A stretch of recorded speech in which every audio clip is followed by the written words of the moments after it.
Let's now illustrate the use of ratio test with a couple of examples. So in problem number 4, we will be testing for convergence this series here, minus 1 to the k cubed over 3 to the k.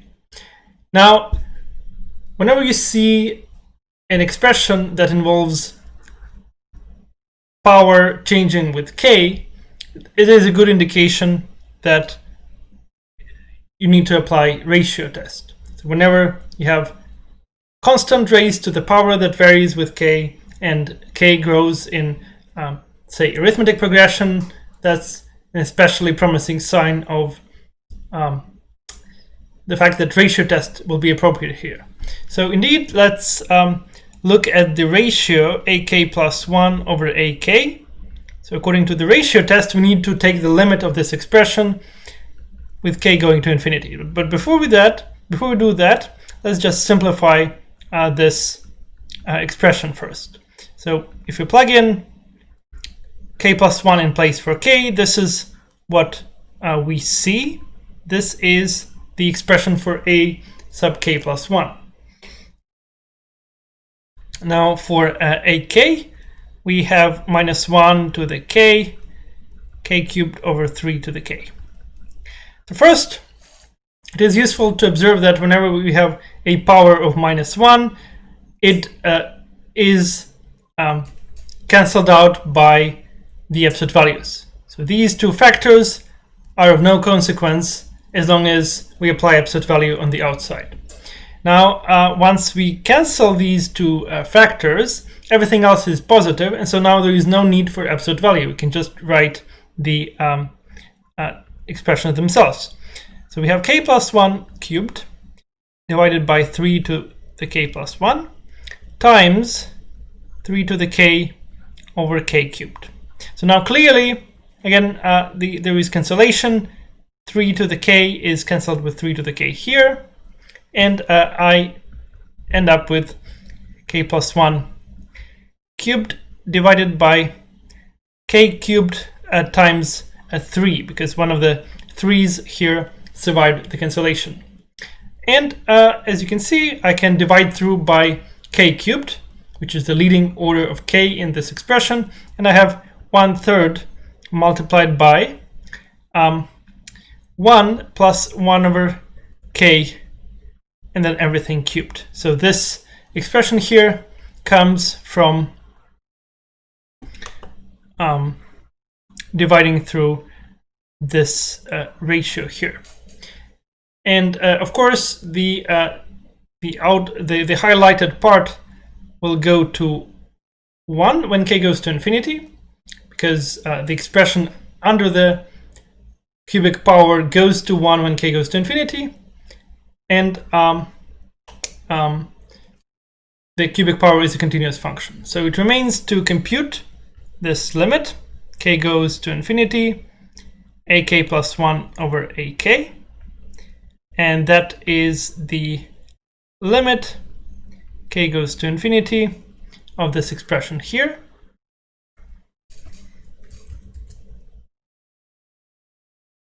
And as I just explained, this entire expression will go to 1, and we conclude that the ratio converges to 1/3. So the good part about 1/3 is that it is a finite value less than 1, and so by the ratio test, this series is convergent.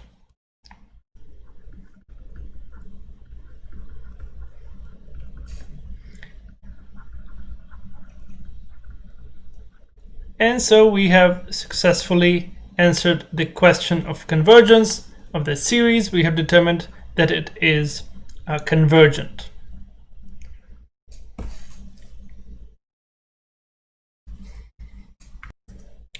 In fact, not only it is convergent, it is absolutely convergent. So that's the only type of convergence that the ratio test can detect. So let me emphasize here that this is indeed an absolutely convergent series, which in particular means that it is convergent, of course. Another typical expression that suits well the ratio test is the one that we encounter in example 5, specifically the factorial. So whenever you have a series whose terms contain in one form or another the factorial, it is a good candidate for ratio tests. So that's what we're going to apply here. So again, first we will write out what it is that this ratio is equal to. So we want to consider the ratio ak plus 1 over ak and try to simplify it as much as possible. So with k plus 1 in place of k, we have this expression here for ak plus 1. Then it has to be divided by k to the k over k factorial. Now all the expressions in this ratio are positive, so there is no need for absolute values. We can just discard them right away. And this here is the ratio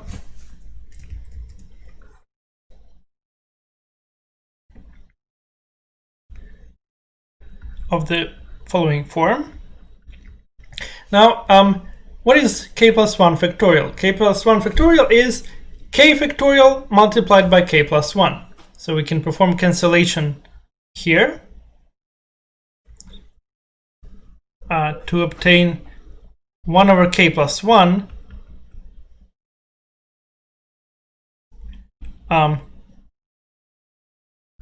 which we're going to cancel with the numerator eventually. We're going to write this as k plus 1 over k plus 1 to the k plus 1 times 1 over k to the k. So as I just mentioned, we're going to cancel the k plus 1 next with one of the factors in the numerator and end up with k plus 1 divided by k, everything raised to the power k. So this is simply 1 plus 1 over k to the k. And so this is a familiar limit.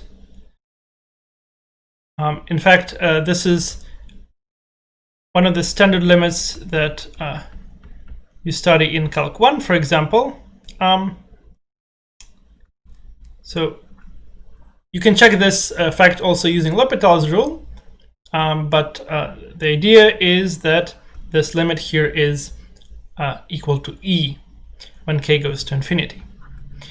So we're not going to redo the computation, but if you're not familiar with it, I encourage you to actually go ahead and verify that this expression converges to e.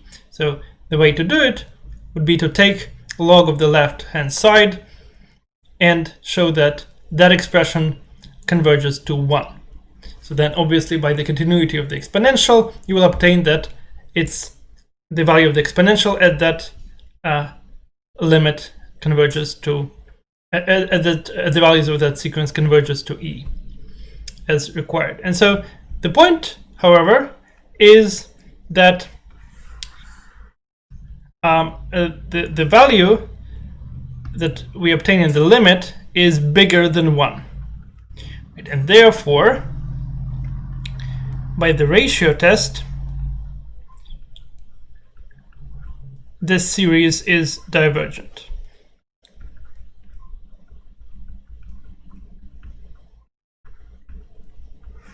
And so this answers the question of convergence of this series.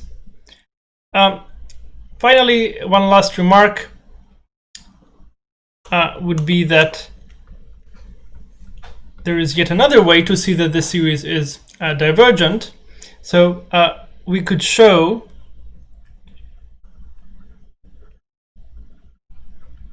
that ak does not go to 0 when k goes to infinity. and then conclude divergence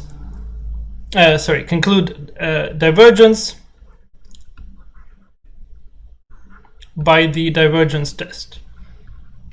So we have a test which tells us, and was the very first test that we discussed, which tells us that if the terms of a series do not tend to 0, the series must be divergent. And so this is the case here. So to see that,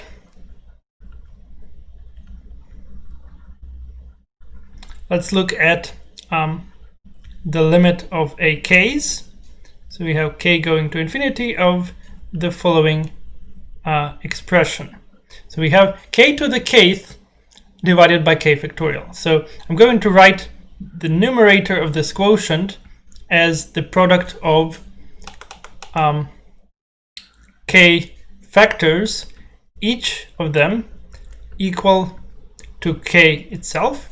So the numerator here is k raised to the kth power, whereas the denominator is k factorial. So that would be 1 times 2 times and so on times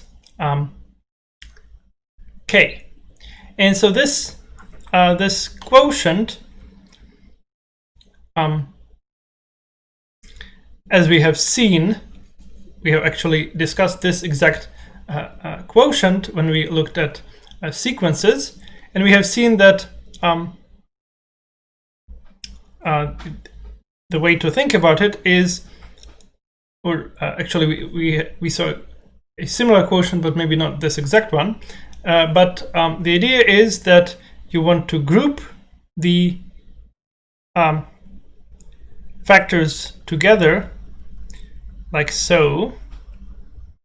So this would be k over 1 times k over 2 times so on times k over k.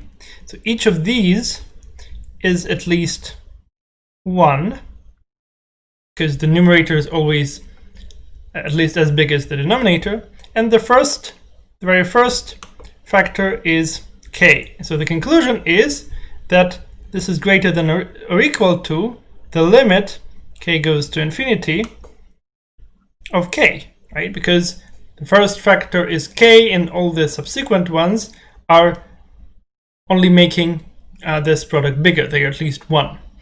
But this limit is, of course, plus infinity, and so the conclusion follows. So not only the limit of a k's is not 0, it is in fact plus infinity. So there is no way such a series could converge. So this is another way to obtain that this series is divergent, using not the ratio test as we did here, but the divergence test.